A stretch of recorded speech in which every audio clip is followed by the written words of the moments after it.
শোনো, চান্সটা যখন হবে না, এখানে আবার একটু কিছু জ্ঞান বাড়া দরকার। এনডিসিতে তো সিট ফিক্স, জানো তো? এনডিসিতে কিন্তু সিট ফিক্স থাকে। ওই একটা সিটেই 1 মাস বসতে হয়, 3টা সিট আগায় না। প্রতি সিটে 3 জন করে বসে। 1 2 3 4 5 6 7 8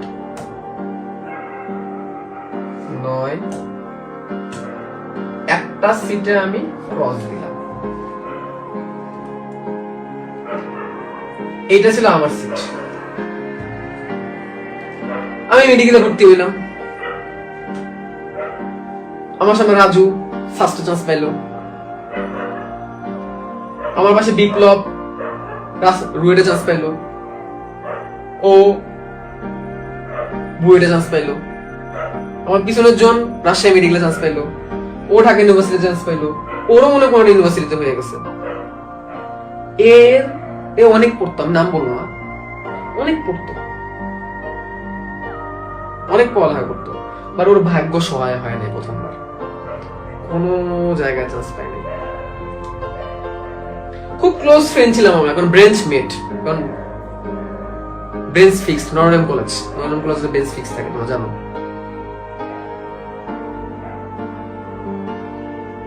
ও আমাদের সাথে যোগাযোগ বন্ধ করে দিল।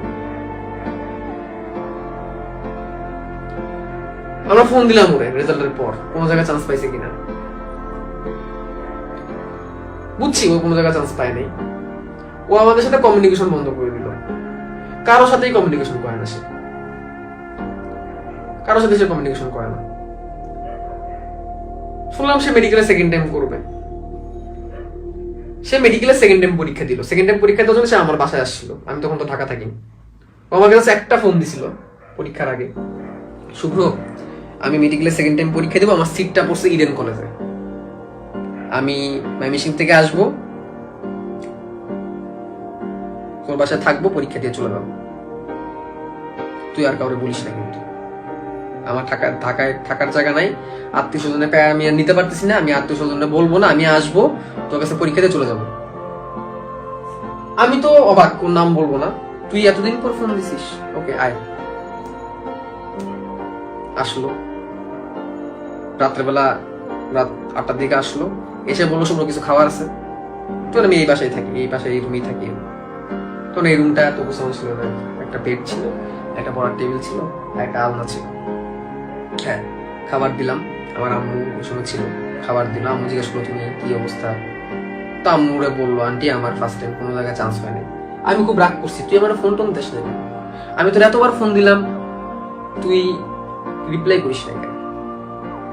আমি এটা বলছিলাম আগে একবার। ও বলতেছে যে রিপ্লাই করার সিচুয়েশন ছিল না। আমার খুব লজ্জা লাগছিল। আমি এই 1 বছর পাগলের মতো বাসায় বসে পড়ালেখা করছি। এটা 2016-17 সালের কথা, 17 সালের কথা। বাসায় ফ্যামিলি থেকে খুবই প্যারা। সেকেন্ড টাইমের যে কি যন্ত্রণা, শুভ্র, এটা আমি তোর বলে বুঝাতে পারবো না, তুই তো পার পেয়ে গেছিস। ফ্যামিলিতে যন্ত্রণা, আমার আব্বা আম্মার বন্ধ কথা শোনা লাগছে আত্মীয় স্বজনের কাছ থেকে। এত না নরডেমে পড়াইলেন, কি হইল?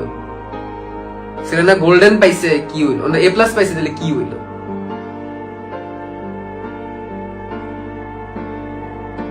খুব কষ্ট পাইছে। খাইলাম, ও ভাতটা খাইয়া ঘুম দিল। পড়ে নাই, বুঝে আজকের পড়বো, অনেক পড়ছি, 1 বছর পাগলের মতো পড়ছি, কুত্তার মতো পড়ছি, আর পড়তে পারবো না, ঘুম দিই ভাই। আমি বললাম হ্যাঁ তুই ঘুমাই যা। ঘুমের ওষুধ খাই। আমি লাস্ট কয়েক মাস ধরে ঘুমের ওষুধ খাই, ঘুমাইতে পারি না, খালি পড়তে ইচ্ছা করে। আমার একটা ঘুমের ওষুধ খাই, ও বললো ঘুমের ওষুধ খাই, নাহলে আমি ঘুমাইতে পারবো না। আমি উঠে দেখবি যে আমি রাত 3টার সময় আবার পড়তে বসে গেছি। ও আমার যেটা বললো লাস্ট নাকি 2 মাস ধরে ঘুমের ওষুধ খাই ঘুমায়। ওর কখন দিন হয় কখন রাত হয়েছে জানা না, ঘুমের ওষুধ খেতে আর ঘুমাইতে হয়, তাহলে ওর ঘুম আসে না। আমি বললো খা, সমস্যা নেই, আমি ডেকে দিবো। আমি তো রাতে ঘুমাই না, আমি তো আগে থেকে নাইট আউট। তোমরা কিন্তু ঘুমাবো রাতে, আলদি ঘুমানো উচিত। এই জন্য আমার অনেক ক্ষতি হয়েছে শরীর স্বাস্থ্যের এই অবস্থা, রাতে ঘুমের কারণে। তো আমি ওইরকম ঘুমাই নেই, 3টা বন্ধু জেগেছিলাম, অ্যালার্ম দিয়ে রাখলাম। আমার আম্মু সকালবেলা উঠে, ও আবার বলছে আমি একাকি উঠে যাবো। তো ফজরের আজানের পর পরে উঠে গেছে, উঠে আমার এই শুভ্র নামাজ পড়ি, তো বললো আন্টিরে বলিস যদি আন্টি যদি একটু পারে আমার একটু মিশিয়ে যেত কিছু একটা খাওয়াইতো, আম্মা থাকলে মিশিয়ে যেত কিছু একটা খাওয়াই দিত আমারে। তা আমি চিন্তা করছি না, আম্মু এমনি পায়েস রান্না করবে, ঠিক আছে। তো বলতেছে আর কি যে আমার আম্মা থাকলে আমার পায়েস রান্না করবে, মানে কিছু মিষ্টি জাতীয় কিছু খাওয়াইতো। তা আম্মু আগে থেকেই আগের রাতে পায়েস এমনি রান্না করে রাখছে। তো ওইটা আবার সকালবেলা ওভেনে গরম করে দিল। তো ওরে নিয়ে আমি বের হইলাম ইডেনের দিকে সকাল 8:30টার দিকে। শুক্রবার তো, শুক্রবারে পরীক্ষা থেকে শুক্রবার চাপ থাকে, সকাল 8:30টার দিকে। তো বললো বন্ধু এই পরীক্ষাটা যদি আমার খারাপ হয় আমি জানি না আমি কি করবো, আমার কোথাও চান্স হয় না, আমি কোনো ন্যাশনালও ভর্তি হই নাই, আমি তো আল্লাহ বিল্লাহ পড়তেছি এই পোলাই কি কয়, এই পোলাই কি কয়। এবার ডেন্টালের পরীক্ষাও আছে, বললাম কষ্ট নিস না, জাহাঙ্গীরনগর আছে। না রে ভাই এরপরে ডেন্টালটা দিব আর না হলে আমি যাই না, কি হবে না, জাহাঙ্গীরনগরে পড়তাম না, তাহলে তো ফার্স্ট টাইমই পড়তাম। পরীক্ষা দিয়ে বের হলো, খুব হাসি হাসি মুখে বের হলো। বন্ধু খুব ভালো লাগাইছে। কতগুলো দাগাইছো? 96টা দাগাইছে। এত দাগাইতে গেলে নেগেটিভ খাবে না রে বন্ধু, কমন পড়ে গেছে সব। কিন্তু বন্ধু আমার তো 5 নাম্বার কাটা যাবে সেকেন্ড টাইম। আচ্ছা দেখ প্যারা নাই বন্ধু, জায়গা মানে বন্ধু আর যাবো না, আন্টির অনেক প্যারা দিলাম, আন্টির সালাম না তোর খালাম্মা আন্টি তোর জন্য রান্না করে, না না ভাই আমি জায়গা, আমার ভালো লাগতেছে না, রাখতেই পারলাম না। ও আমার নিয়ে মহাখালী গেল, মহাখালী থেকে বাসে উঠে আবার চলে গেল।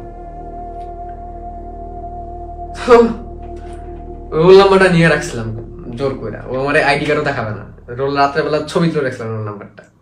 রেজাল্টের দিন আমার হাত পা কাঁপতেছে, পোলাটা আর কি হয়, হাত পা কাঁপতেছিল। তো 5 নম্বর কাটা যাওয়ার পরও আমার ওই বন্ধু সলিমুল্লাহ মেডিকেলে পড়ে। এখন 5 নম্বর কাটা যাওয়ার পর আমার বন্ধু সলিমুল্লাহ মেডিকেলে পড়ে।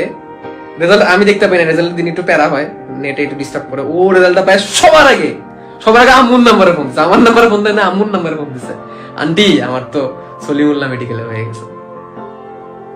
আমি মনে হচ্ছে আল্লাহ বাঁচাতে, আমি ভয়ে আসছিলাম, ঠিক আছে। তো সে সলিমুল্লাহ মেডিকেলে পড়ে। একটা বছর কি যে দিন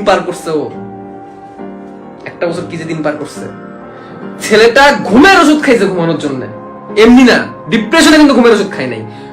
ও ঘুমের ওষুধ না খেলে ঘুমাইতে পারবে না, আবার পড়তে বসে যাবে। That is call dedication. আমি বারবার বলি তো একটা আকাঙ্ক্ষা কেমন হওয়া উচিত, জীবন মরণ ইচ্ছা। বলছিলাম না জীবন মরণ চাওয়া থাকতে হবে, তখন তোমার আকাঙ্ক্ষা পূরণ হবে। ওর জীবন মরণ ইচ্ছা হয়ে গেছিল।